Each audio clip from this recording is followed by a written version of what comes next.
오늘 여러분들과 나눌 하나님의 말씀은 야고보서 2장 1절에서 9절까지의 말씀입니다. 야고보서 2장 1절에서 9절까지의 말씀. 찾으신 줄 알고 제가 대표로 봉독하겠습니다. 내 형제들아, 영광의 주 곧 우리 주 예수 그리스도에 대한 믿음을 너희가 가졌으니 사람을 차별하여 대하지 말라.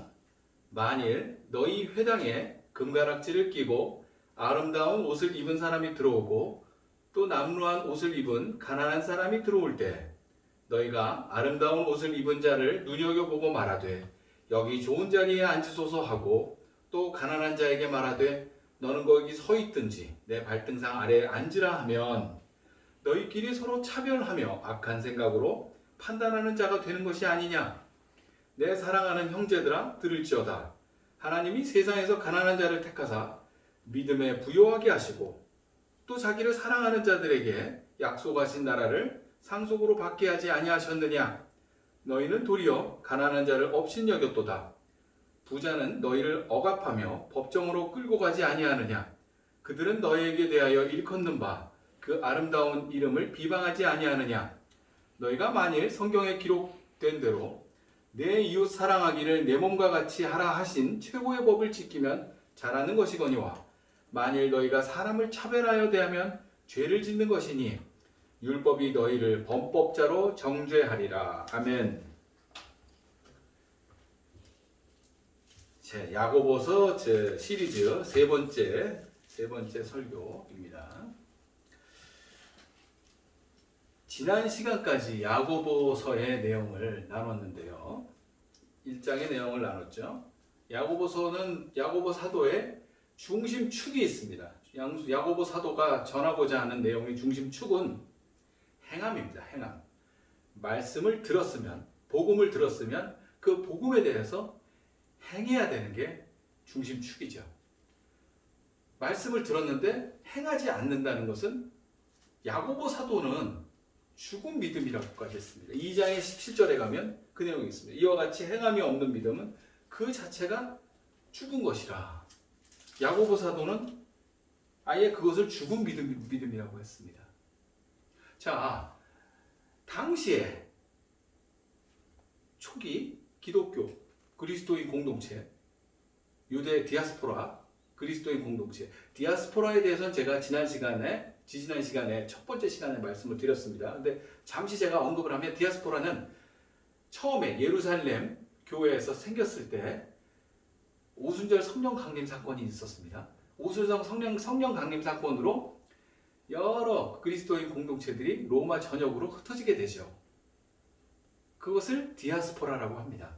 그러니까 디아스포라 유대 그리스도인 공동체가 형성됐지만 그 유대 그리스도인 신앙 공동체들은 주류사회, 로마 제국의 주류사회에서 소외되어 있던 공동체였어요.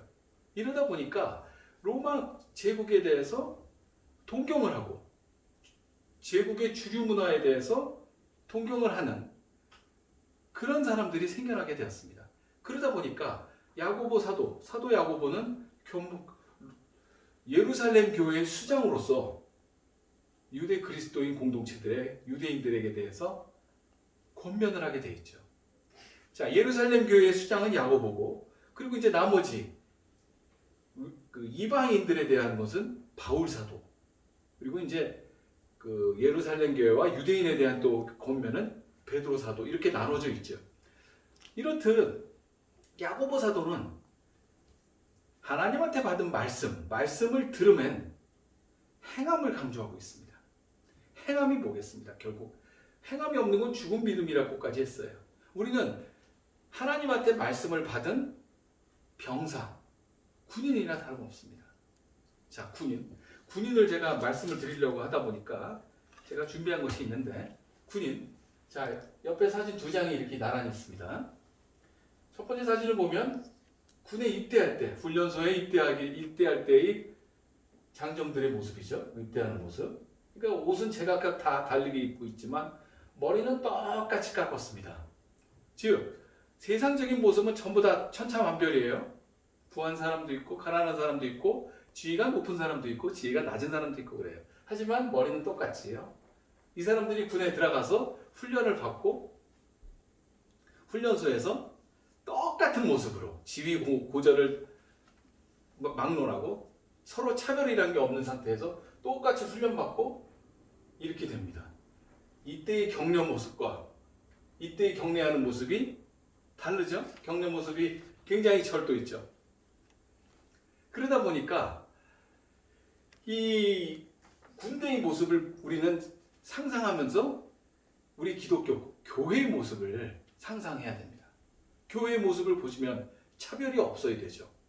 지금 야고보 사도가 중점적으로 권면하는 내용은 2장에서 실천에 관한 내용입니다. 말씀을 들었으면 그 말씀에 대해서 실천해야 된다는 얘기죠. 교회 공동체, 증인 공동체, 신앙 공동체가 말씀에서 벗어나 있으면 안 되고 말씀은 그대로 행해야 된다는 것입니다.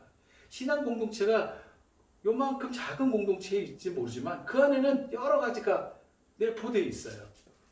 이런 것을 영국의 유명한 C.S. 루이스, 극작가이자 신학 교수인 C.S. 루이스는 나니아 연대기라는 본인의 책에서 이렇게 얘기했습니다. 옷장 안의 세계는 옷장 밖의 세계보다 훨씬 넓다.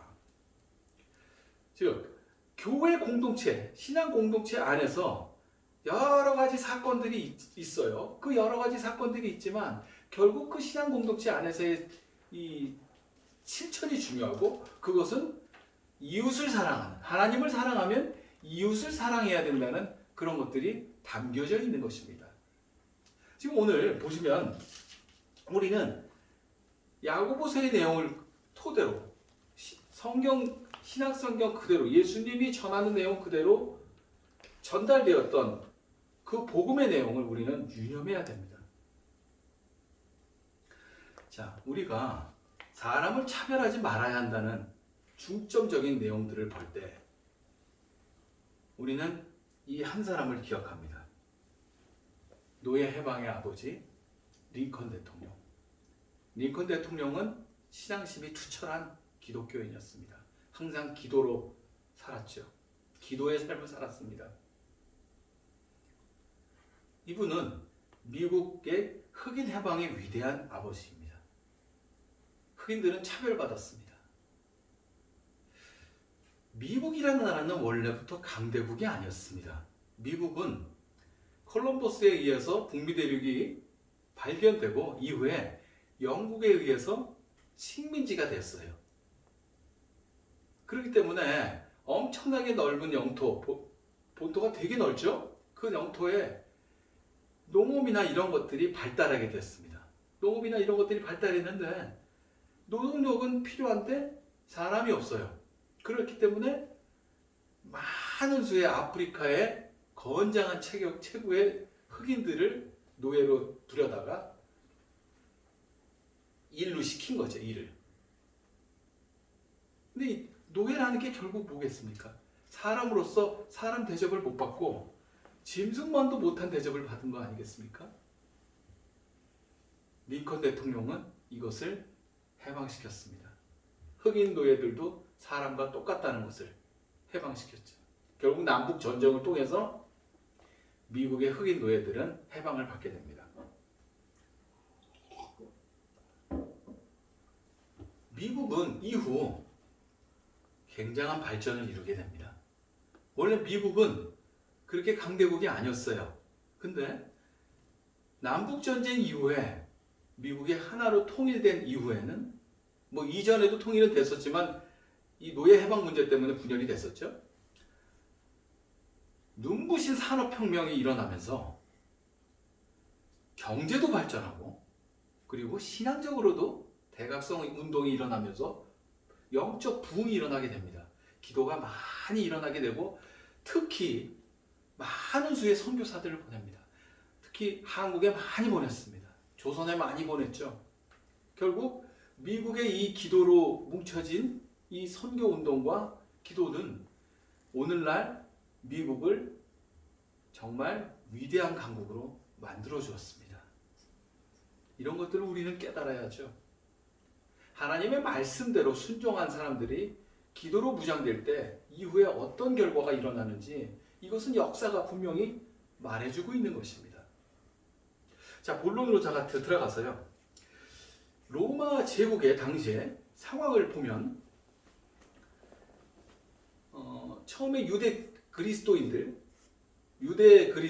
그 디아스포라 그리스도인들이 오순절 성령 대강림 사건 이후에 로마로 불이 흩어지게 됩니다. 그러니까 1세기 당시에 기독교인들은 그렇게 많지가 않았습니다. 당시 로마는 토속신앙도 보호를 해줬던 상황이었어요. 하지만 유대교나 그리스도교는 차별을 했었습니다. 유대교와 그리스도교를 차별했었죠. 그렇지만 기독교들은 점차적으로 발달을 하게 됩니다. 발달을 하면서 선교를 많이 하게 되고 전도를 하면서 늘어나게 되죠.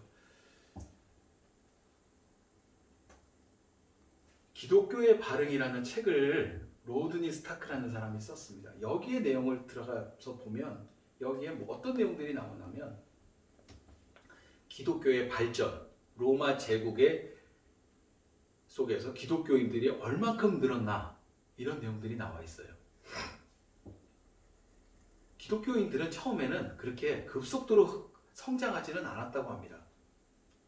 그런데 어떠한 사건들이 일어나면서 기독교인들이 급속도로 늘어났다고 합니다. 그 어떤 사건이었을까요?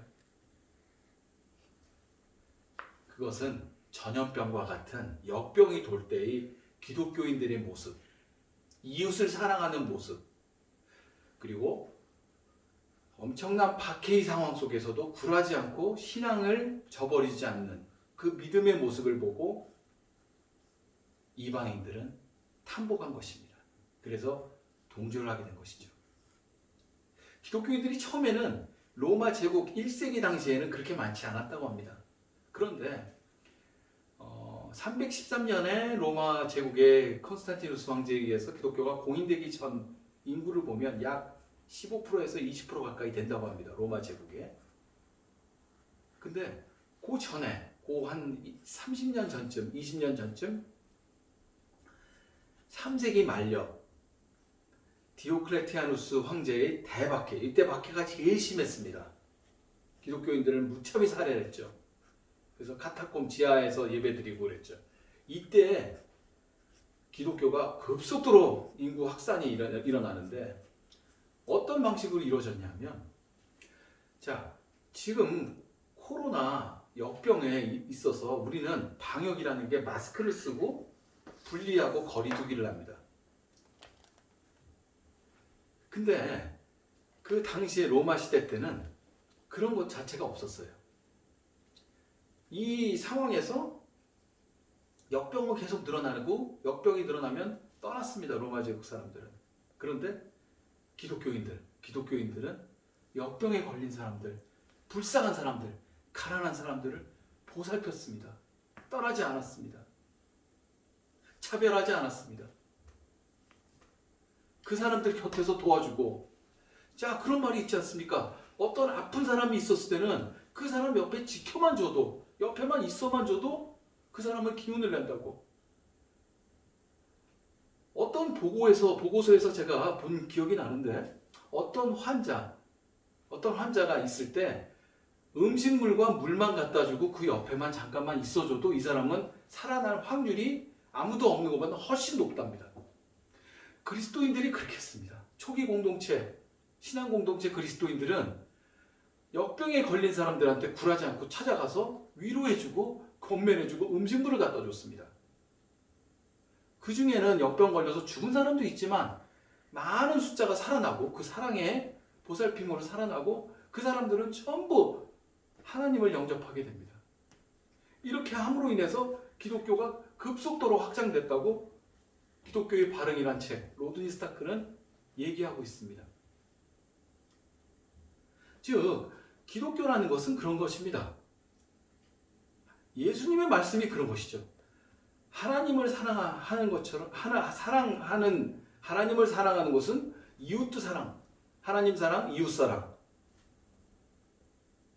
예수님의 말씀과 권면을 그대로 따랐던 것입니다. 야고보 사도와 나머지 여러 사도들이 성경에서 말씀한 것들이 전부 이런 내용들이죠.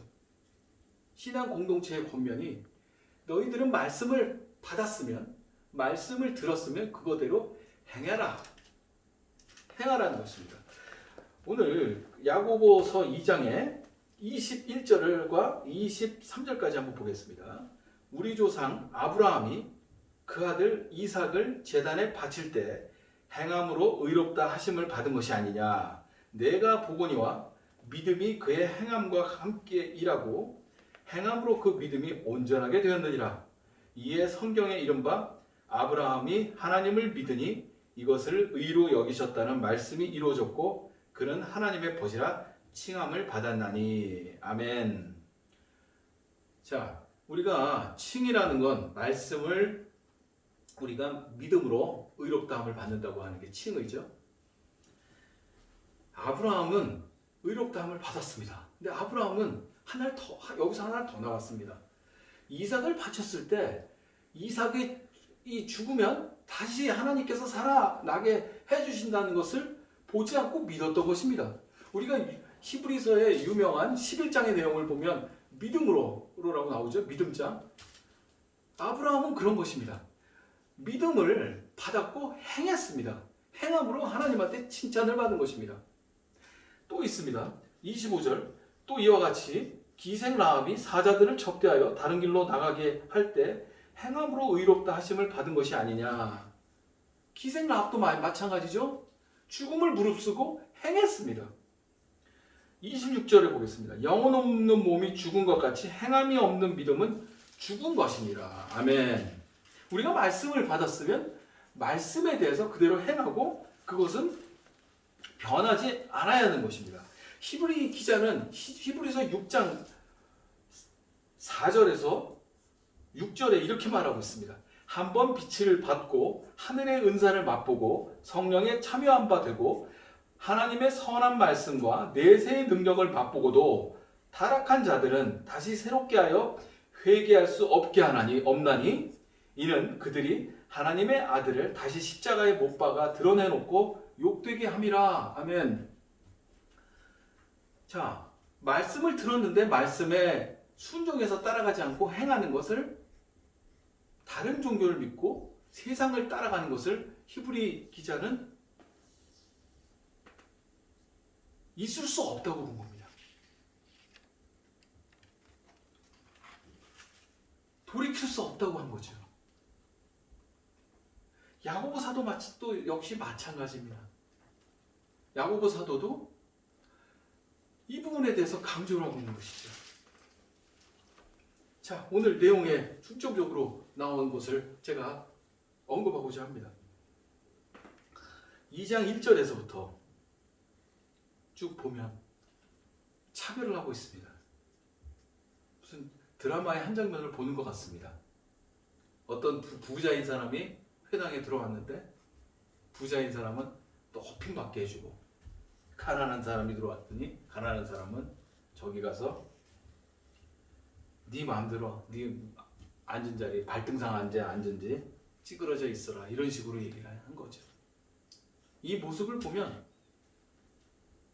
마르틴 루터의 종교개혁 당시의 중세교회가 떠오릅니다. 중세교회의 모습이 이랬습니다. 면죄부 때 면법으로라고도 하죠.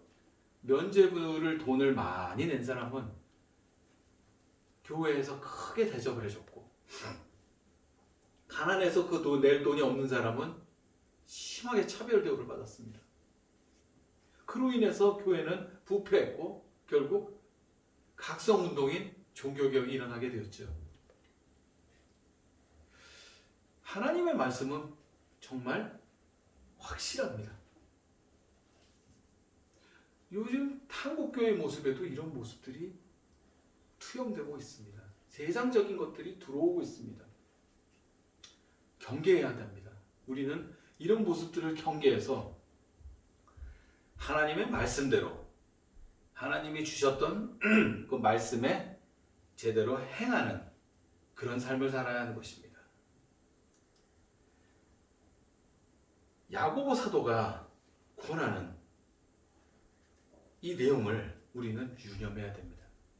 그대로 야고보 사도는 결국 예수님의 동생이시고 예수님의 사역 중에 따라다니면서 들었던 내용들을 기억했다가 야고보서를 작성한 것으로 봅니다.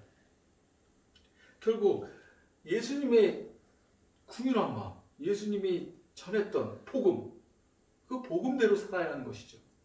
복음대로 살면서 오늘 이 차별하지 말라는 결국 실천의 내용이죠. 야고보 사도가 중심적으로 말씀하는 중심축이 있습니다. 말씀을 들음에 있어서 행해라는, 행함이 없는 믿음은 죽은 믿음이라는, 거기에 실천 1이 오늘 제가 강조하고자 하는 사람을 차별하지 대하지 말라는 것입니다. 우리는 여기서 교훈을 얻고 교회에서 신앙 공동체 안에서 절대로 이런 일이 있어서는 안 되는 것입니다. 오늘날에도 이런 모습들이 보입니다.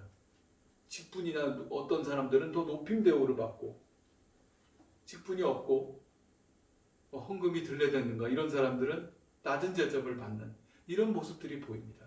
우리는 정말 심히 경계해야 되는 것입니다. 하나님은 높고 낮음, 사람에 있어서 높고 낮음을 정하지 않으셨습니다. 그러므로 야고보 사도의 이 권면처럼 우리는 말씀대로 행하고 말씀대로 살고 말씀대로 그대로